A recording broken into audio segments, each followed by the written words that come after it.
Hello there, I am back with Gretchen Pace. How are you doing?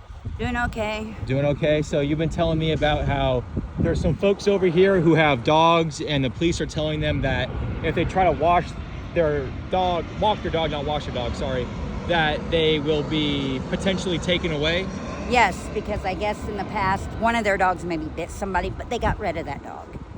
And they're being very rude to a lot of the people out here. They're taking their trailers, dragging them off, and the employees, one of my friends followed a trailer first thing this morning. The employees are going in and taking the valuable stuff out. Mm-hmm.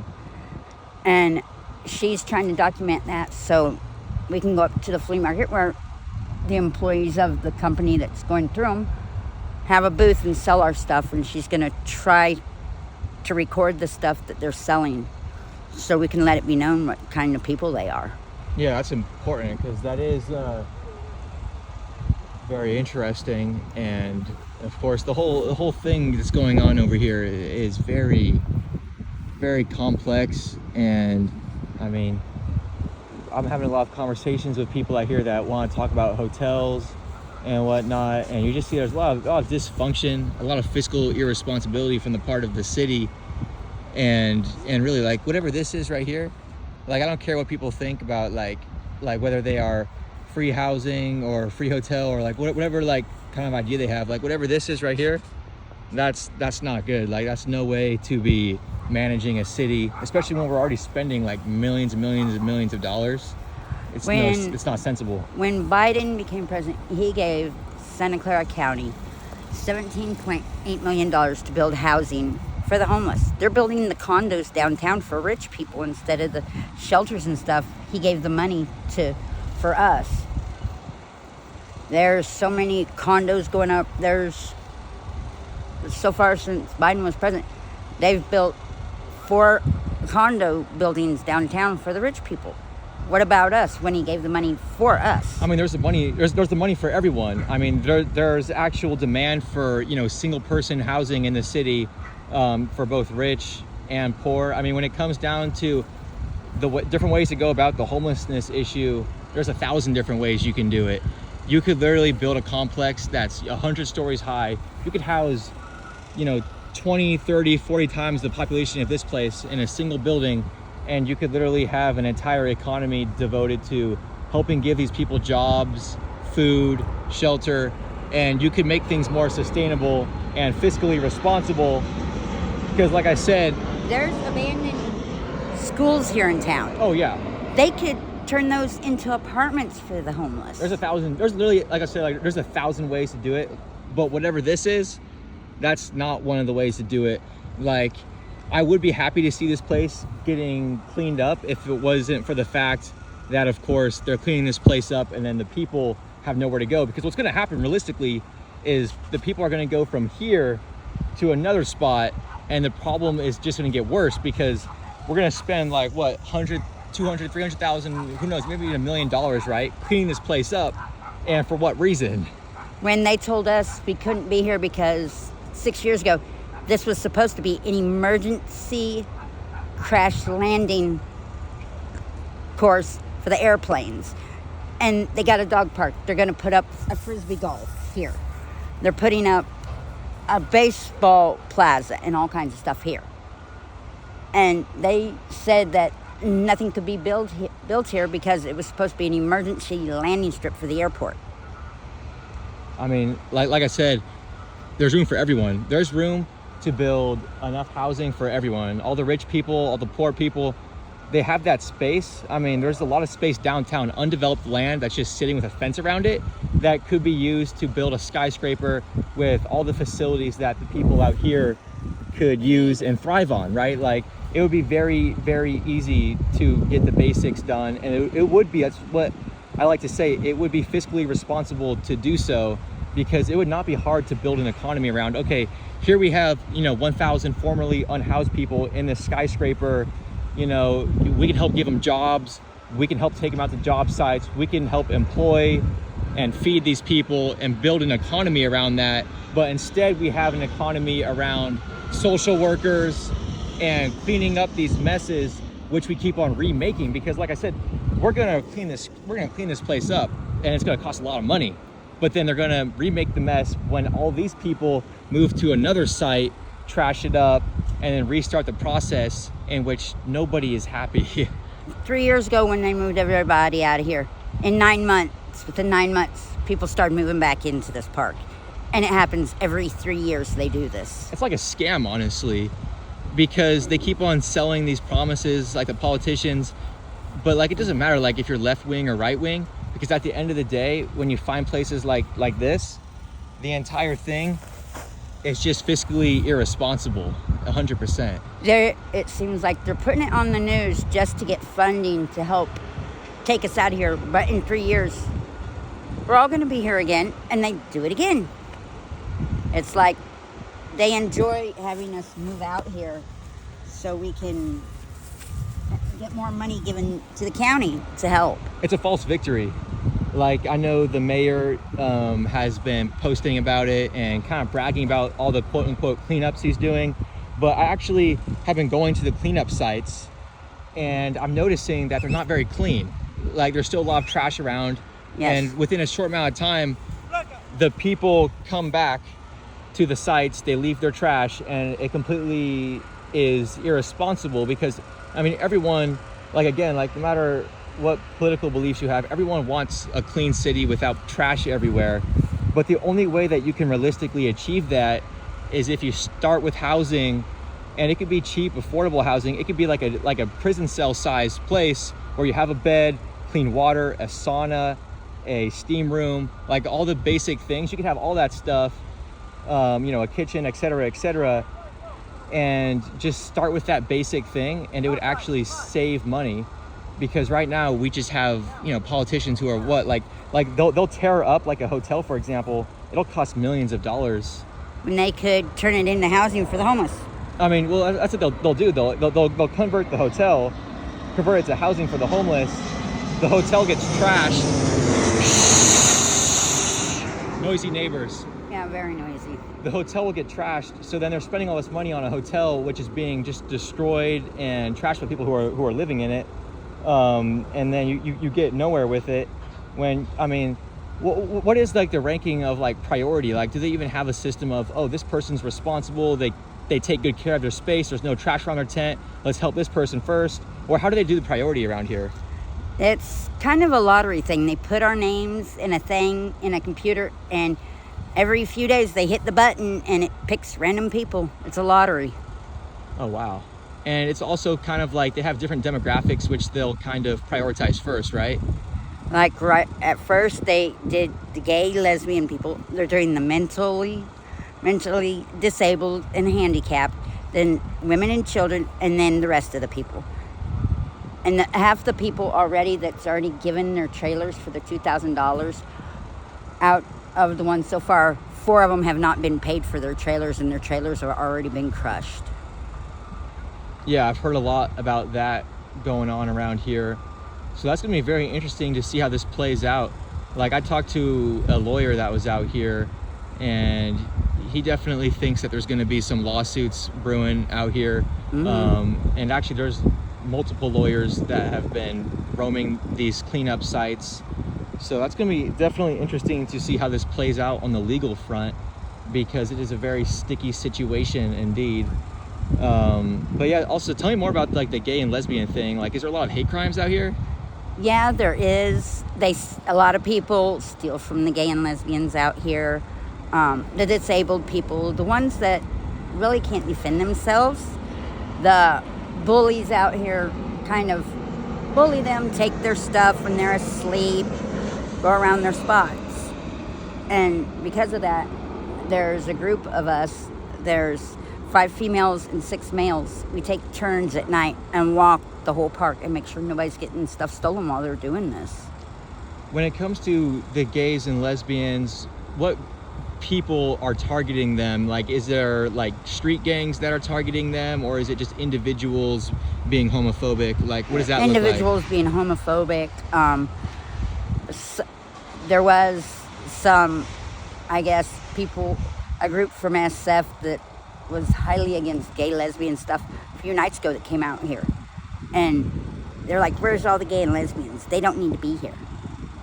They're gross. They need to live on the streets, not the straight people. And I was like, hey. And it kind of made me mad because they were what do you mean a singling group? out. There was like 6 or 7 guys and like 2 or 3 girls. Just like out of the blue, like what was this, like a gang or like just I don't a know. random I group? was over here in the woods with my dogs. It was probably about 10 o'clock, and I walk over, and they're shining lights on your trailers and stuff. I said, what are you doing? And they're saying, oh, just nerping. And I said, what? They're like, oh, we know who's gay and lesbian here, who ain't following the Bible. They don't need to be here. Their stuff needs to be destroyed or taken from them. They're not worthy. And I'm like, what? And that's what it was 5 days ago, and we made up a group of people every night. There's a male and a female that walk through this park and make sure nobody's stuff gets stolen or trailers get broken into, because the people got motels and they're waiting for the $2,000 and their trailers are getting broken into by other people here. Wow. So that's fascinating. So they were going around and doing nerping, you say? Yeah, pretty much seeing what they can get from the trailers. And it makes me mad because everybody's created equal. It doesn't matter who you love, who you don't love. It's not your origin or your lifestyle. Everybody should be created equal out here, because out here, some of the same people that are staying in the same park are stealing from the others. And why do you steal from your neighbor? They're pretty much what we say, they're sleeping in the same dirt you are. Why are you stealing from them? You should be helping them instead of stealing from them. And the thievery, since this cleanup has started, a lot of it has been happening. And a lot of people, when they come out and feed, people run up to them and hoard as much food as they can so other people don't get it. Yeah, I've seen that before.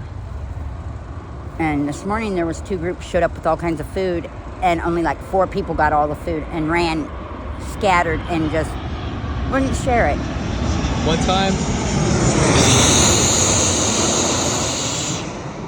time I saw somebody who was working in a pizza restaurant. They came out to a homeless encampment to give away like the extra pizzas for the day. And it was interesting because there was like 20 homeless people like just hanging out on the street.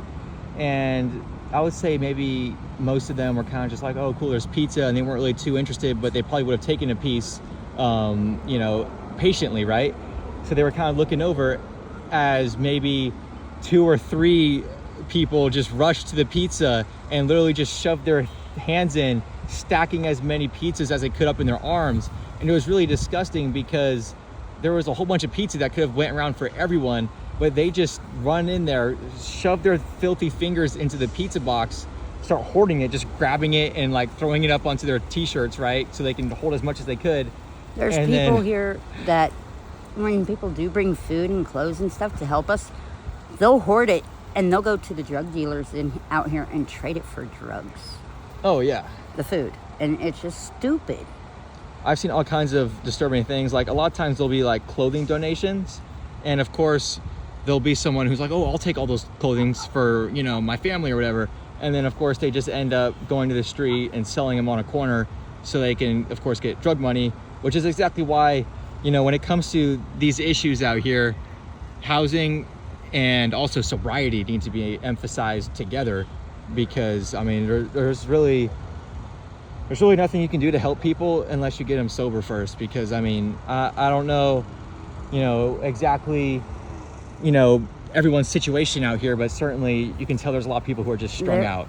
There is a lot of people in this park that do a drug called fentanyl. Yeah, of course. And I've tried to help a couple of them, and it's not easy. No, I have one of them out here. I call my street son, and he's so bad on it. 4 days ago, it took 11 Narcans to bring him back. Oh wow. He's OD'd that many times, and he finally yesterday went to the methadone clinic, and he goes, I'm gonna quit. He goes, when it takes that many, a lot of them, they got to see death so much that they finally don't want to see it no more, and they give up on doing the drug. And I don't see very many of them quitting out here. They need to be in professional care. like a lockdown kind of thing where it's like there's no escape, because if you can have freedom, then you're gonna get high. Yep. When you're on drugs. There's a lot of them out here that do some of the stupidest stuff for the drugs. They steal. They've stolen vehicles. They've done all kinds of stuff. I stopped helping a lot of people out here like I normally did. You can't help people when they're on hard drugs like that. Like, I've learned that too, because I've known a lot of people, and I see, oh wow, this person seems to have a great heart, and I want to help them. But then the more you give them, the more they take advantage, because unfortunately they always expect it. Yeah, and it also becomes like, I feel like a multiple personality disorder thing, where it's like they have like multiple sides of themselves, and they start becoming two-faced, where it's like they'll say they want help, but they really just want your resources and your attention because that feels good, and they're not actually going to, you know, take that $20 and, you know, go get them something to eat. Yeah, they're gonna go spend that $20 on drugs. So I mean, I learned the hard way. Drugs ain't everything. I've been clean for almost 7 months now, and I feel so much better. Every day I wake up, I have different energy, and I wake up with a smile on my face. It ain't like I'm jonesing and I'm doing stupid stuff to get what I need. I go out, I sell handmade jewelry to get stuff for me and my dogs. I used to shoplift and steal stuff from the stores. All that's going to end up doing is putting me in jail. Not anymore. I haven't been in jail in 10 years, and I'm not going back. What was the last time you went to jail for? Violation of probation over drugs, and January 7th will be 10 years ago I got out. So you haven't really done any serious crimes, just drugs? And I've been clean 6 months, 3 weeks, 2 days. That's beautiful. Keep it up.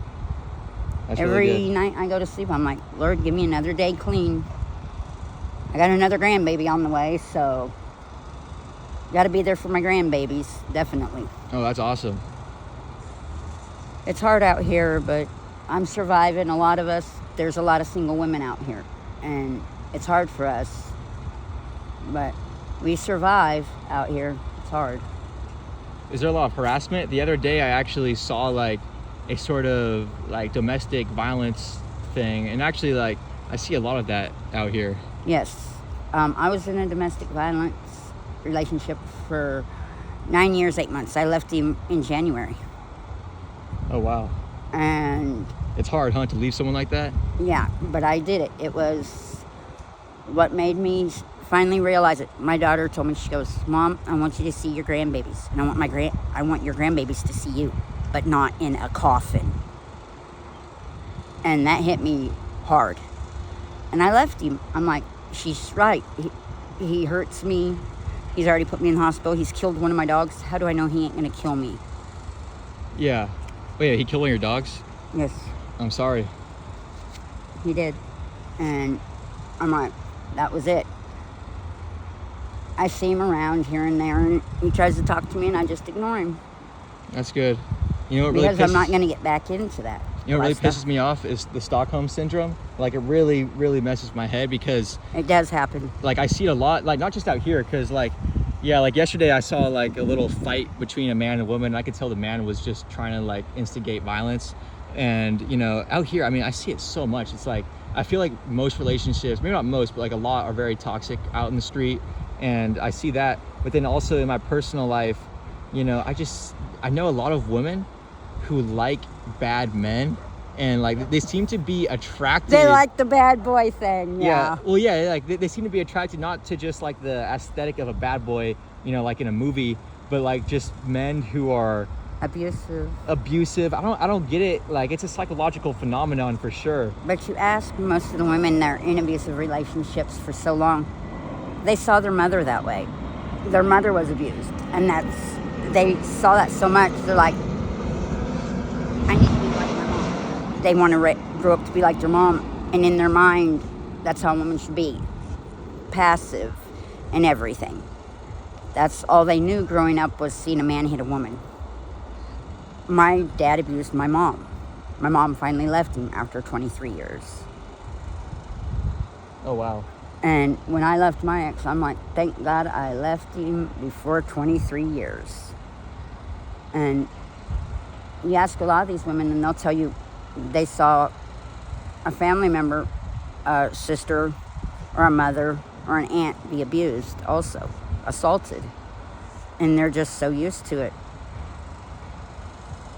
Yeah, it really is something else. I mean, you see so much of it out here, it really makes you wonder, like, what anyone can do. Because I've actually had people tell me about, you know, their relationships and how they're trying to leave someone, but they don't really want to because it's kind of like a comfort thing. And it's just like, you know, what is the solution? They can't be, they're codependent.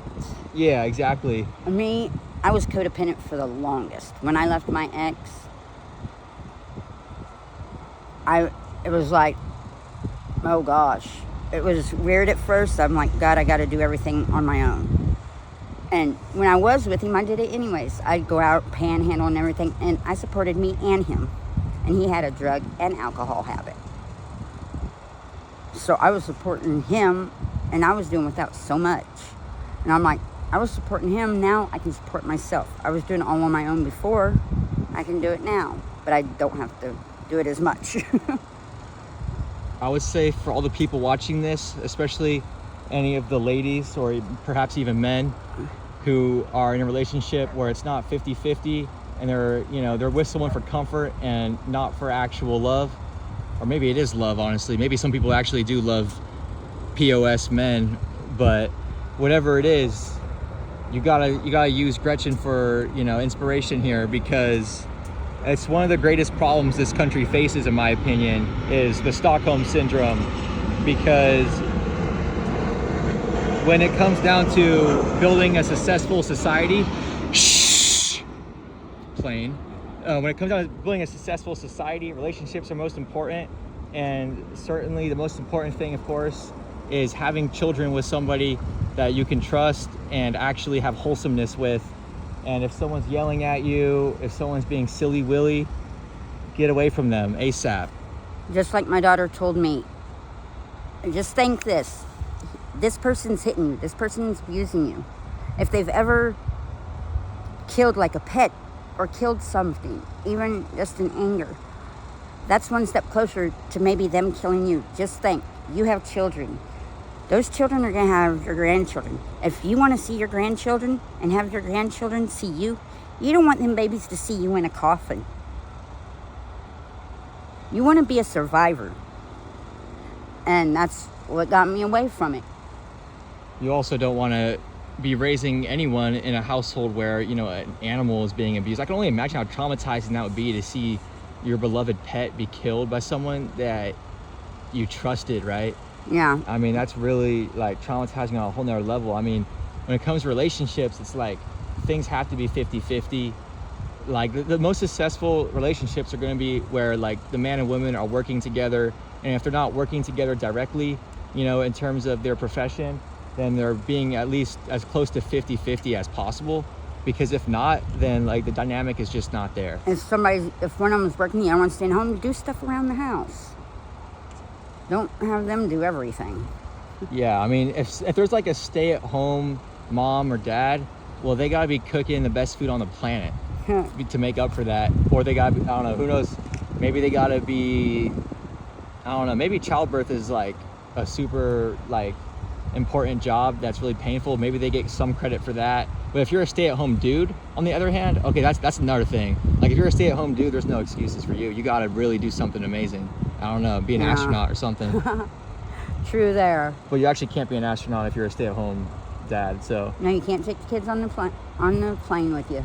Yeah, so whatever it is, you know, that's good stuff. Take the kids out to the park. That's not enough either. You gotta be like, take them out to the park. Take them to the zoo. Take them to an amusement park. Indeed. Thank you very much for talking to me and sharing your experiences, because those are valuable stories that people should hear and listen to. And I hope that you are able to find yourself a better situation than this, that's for sure, because no one should be living out here like this. It's not good for anyone. No, it's not, because out here, a lot of people, when the cops come out here during the day, there's a lot of people that are getting spider bit. It turns into staph or cellulitis, and they gotta go to the hospital. I had a friend that was out here, and from a spider bite, he lost both of his legs. Oh, for real? It turned into cellulitis. People out here drink the right stuff to bathe every day. But lately we've had a thing, Dignity on Wheels, coming every day so people can bathe.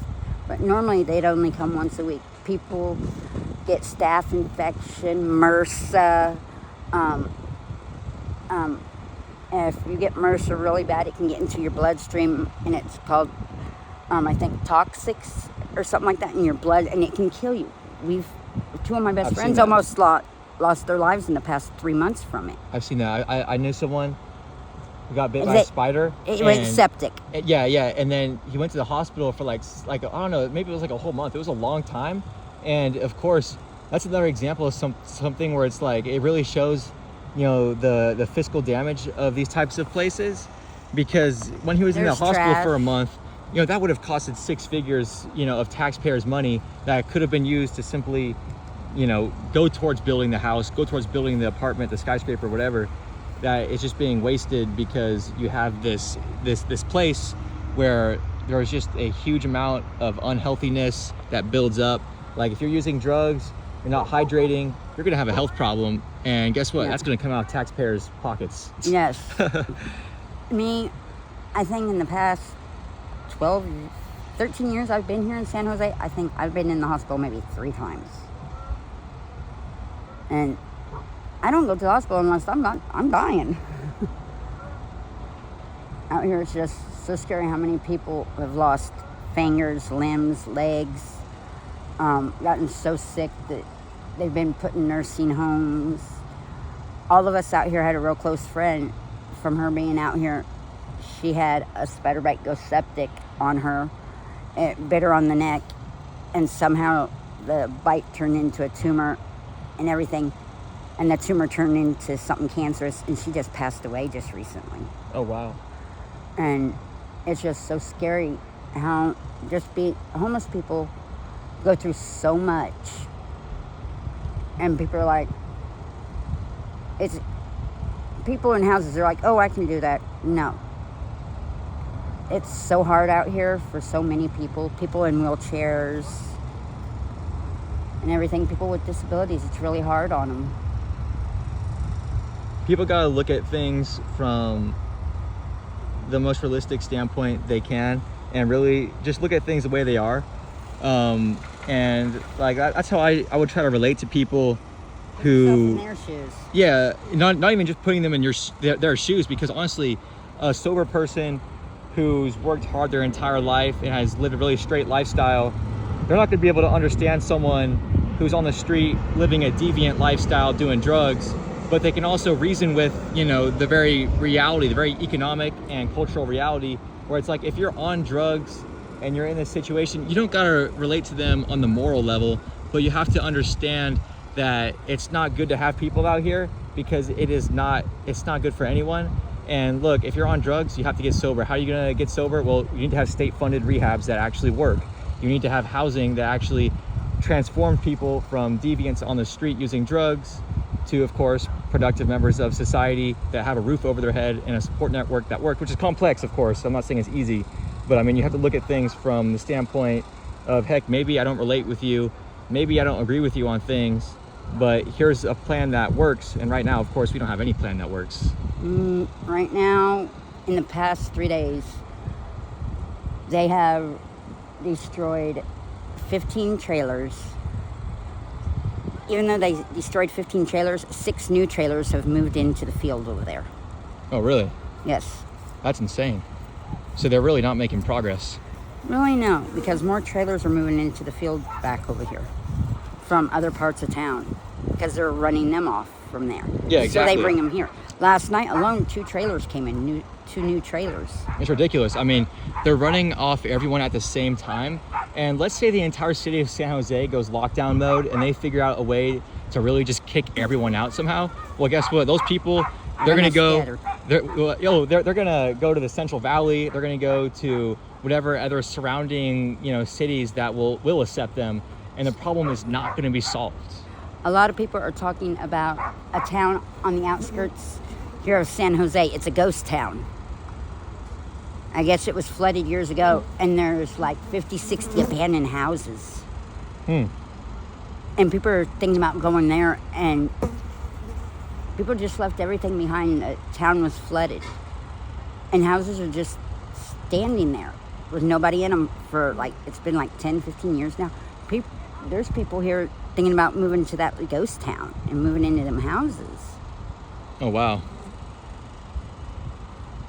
Yeah, it's going to be interesting because whatever is going to happen, certainly the problem is not going to be solved. We're going to see that little ghost town's going to become a trash dump like this. Oh, yeah. I mean, we're going to see all this. If this actually gets cleared out, which who knows how things are going to go. If this is cleared out anytime soon, well, I mean, we're going to have a new one somewhere. We're going to see it pop up at some point in time. Yeah. So, heck, I got to